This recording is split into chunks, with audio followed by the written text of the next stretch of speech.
the other end of the country for round 2 of the championship, the Aberdeen and District Motor Club's Granite City Rally.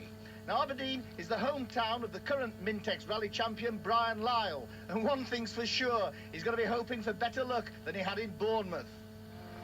Preceding the Mintex Championship runners were drivers in the Ford Car One-Make Championship. Veteran rallyman Stig Blomqvist was making a guest star drive in conditions which suited the Swede down to the ground. Easy right into turn left. Not quite so happy in the snow was Mark Nuttall, whose parking place served as a good warning to the following pack.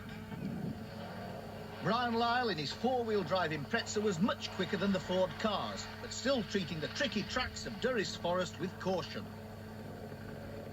There was no snow on the lower ground, but the wet gravel was very treacherous and Steve Hill was being cautious. However, a blown turbo would soon put him out.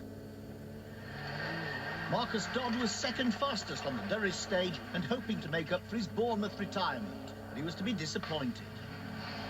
Roger Duckworth, as championship leader, had a challenge ahead of him. Go as fast as possible in the horrible conditions, but protect that series lead at all costs.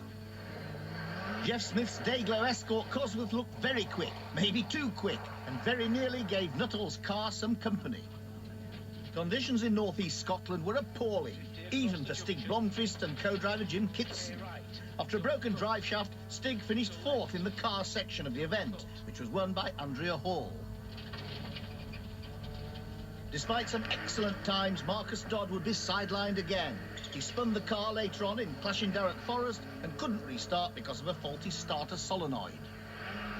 Jeff Smith's Cosworth made 3rd place despite some heavy contact with the scenery, on co-driver Ryland James' side, of course. For Roger Duckworth and Mark Broomfield, a superb 2nd place. They now lead the Mintex Championship by 8 points. But the outright winner of the Granite City was, surprise, surprise, Brian Lyle. He'd been on familiar stages and wasn't worried by the organisers' notes read by Martin Forrest. I'm not actually listening to Martin because I would say the notes are considerably better than they were on the Snowman, and actually for the conditions are very good. But I can't relate to them. Their 6 is a 2 for me. Yeah. So I thought, well, just, you do your own thing and I'll do mine. The system seemed to work. They won by no less than 2¼ minutes. Next weekend, Brian and Martin will be in the Isle of Man for the Manx National Rally, seeking to improve upon their current 5th place in the championship.